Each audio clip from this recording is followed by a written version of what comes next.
नमस्ते।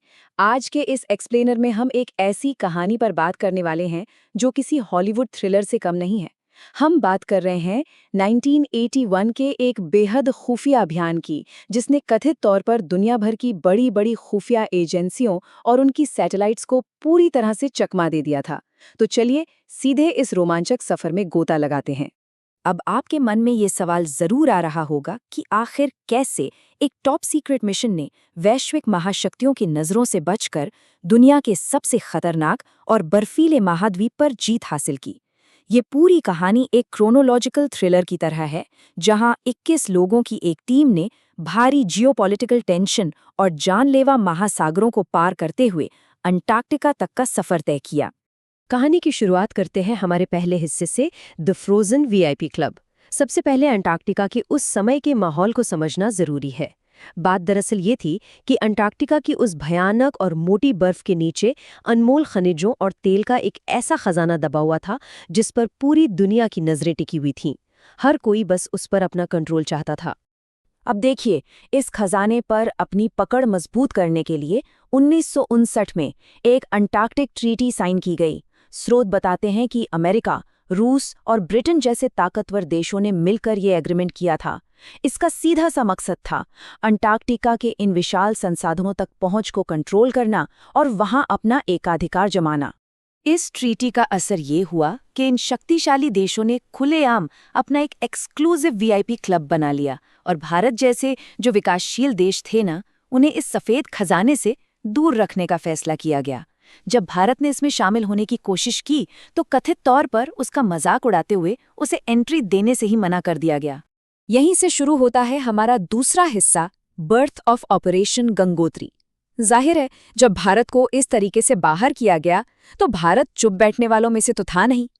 तत्कालीन प्रधानमंत्री इंदिरा गांधी ने दिल्ली के साउथ ब्लॉक के एक बेहद खुफिया कमरे में एक मीटिंग बुलाई और फैसला ये हुआ कि बिना किसी विदेशी परमिशन के हम सीधे अंटार्कटिका जाएंगे। इस सीक्रेट मीटिंग के नतीजे एकदम क्लियर थे। विदेशी परमिशन की कोई जरूरत नहीं, हम अपना एक सीक्रेट मिशन लॉन्च करेंगे। इसे नाम दिया गया प्रोजेक्ट जेड और ऑपरेशन गंगोत्री। मशहूर समुद्री वैज्ञानिक डॉक्टर एस.जेड. कासिम को इसका लीडर बनाया गया।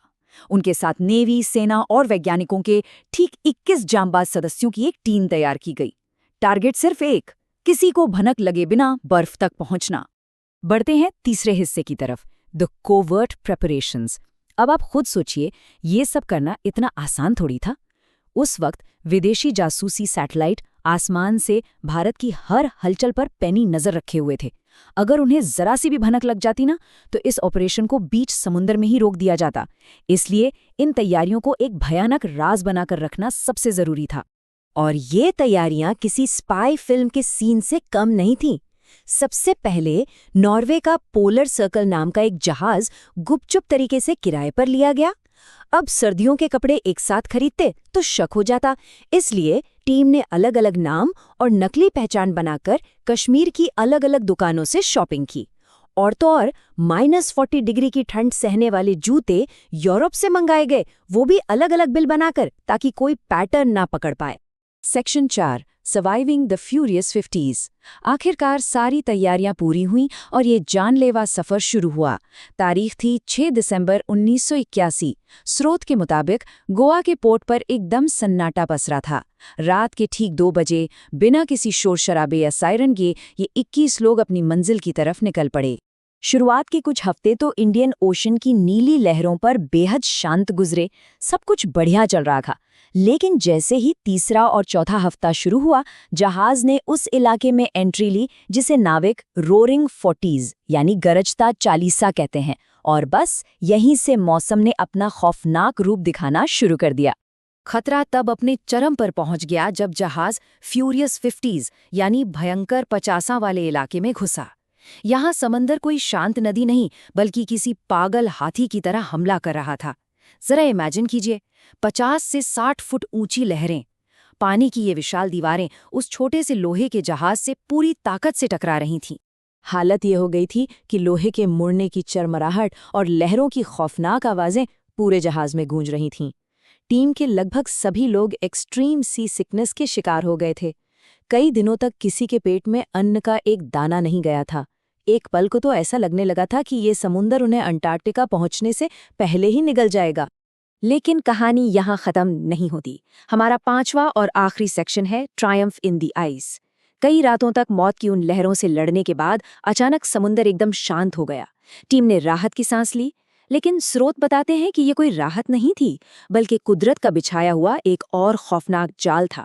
जब उन्होंने बाहर देखा तो वहां समंदर का पानी नहीं बल्कि पैक आइस था, मतलब पानी में तैरते बर्फ के विशाल और जानलेवा पहाड़। अब जहाज पानी में नहीं बल्कि बर्फ की मोटी चट्टानों के बीच फंसता जा रहा था। ये वो चट्टानें हैं जो किसी भी जहाज को खिलौने की तरह कुचलकर चकनाचूर कर सकती हैं। और बाहर का तापमान वो गिरकर -30 डिग्री सेल्सियस तक पहुंच चुका था। चारों तरफ सिर्फ और सिर्फ धुंध थी। इसका सीधा सा मतलब ये था कि अगर इन बर्फ की चट्टानों के बीच जहाज का इंजन एक पल के लिए भी फेल हो जाता तो पूरी की पूरी टीम उसी जमा देने वाली ठंड में हमेशा के लिए जम जाती और किसी को उनका नामोनिशान तक नहीं मिलता। इस नामुमकिन सी लगने वाली सिचुएशन में जहाज के कैप्टन की नज़र बर्फ के उस विशाल पहाड़ में एक छोटी सी दरार पर पड़ी। ये अपनी जान और पूरे मिशन को दांव पर लगाने जैसा एक बहुत बड़ा जुआ था। लेकिन कैप्टन ने रिस्क लिया और जहाज को उस दरार के अंदर उतार दिया, जहां से बर्फ और लोहे के बुरी तरह रगड़ने की भयानक आवाजें आ रही थीं।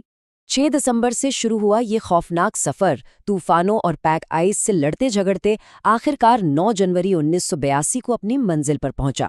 जी हां, ये वो ऐतिहासिक दिन था जब बर्फ की वो दरार एक नए इतिहास का दरवाजा बन गई और उन 21 जांबाजों ने दुनिया के सबसे खौफनाक महाद्वीप पर अपने कदम रख दिए। वहां पहुंचकर -30 डिग्री की जमा देने वाली तेज हवाओं के बीच उन्होंने शान से अपना राष्ट्रीय ध्वज फहराया। भारत का पहला बेस कैंप स्थापित किया गया, जिसे नाम मिला दक्षिण गंगोत्री।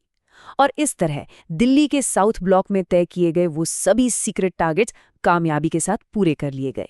मिशन कामयाब रहा। भारत ने अंटार्कटिका जीत लिया है। ये वो सटीक और खुफिया रेडियो मैसेज था जिसे अंटार्कटिका की उस जमा देने वाली और वीरान जमीन से सीधे हजारों किलोमीटर दूर दिल्ली में प्रधानमंत्री को भेजा गया था। स्रोत बताते हैं कि जब ये खबर दुनिया के सामने ब्रेक हुई तो इंटरनेशनल खुफिया एजेंसियों और सैटेलाइट मॉनिटर्स के होश उड़ गए। वो पूरी तरह सन्न थे। किसी को यकीन ही नहीं हो रहा था कि भारत ने इतनी खामोशी से बिना किसी रडार में आए ये असंभव लगने वाला कारनामा कर कैसे दिखाया। और इसका जियोपॉलिटिकल इम्पैक्ट वो तो और भी गजब था। 1959 में जिस Antarctic treaty of VIP club ने भारत को मजाक उड़ाकर बाहर कर दिया था ना, उसी क्लब को 1983 में यानी इस मिशन के ठीक अगले ही साल मजबूर होकर भारत को वीआईपी मेंबरशिप देनी पड़ी। ये एक बहुत बड़ा कूटनीतिक मास्टर स्ट्रोक था। तो इस सबसे हम क्या सीखते हैं? ये पूरा एक्सप्लेनर हमें ये सोचने पर मजबूर करता है कि कोई देश अपनी पहचान बनाने और अन्वेषण के लिए किस हद तक जा सकता है। ये सिर्फ एक सफर की कहानी नहीं है, बल्कि ये इंसान के उस दृढ़ संकल्प और रणनीति की कहानी है जो दुनिया के सबसे कठोर माहौल में भी हार नहीं मानती। तो इस बेमिसाल मिशन के बारे में आपका क्या सोचना है? स्रोत सामग्री के इस विश्लेषण में आज के लिए बस इतना ही। फिर मिलेंगे एक और दिलचस्प कहानी के साथ।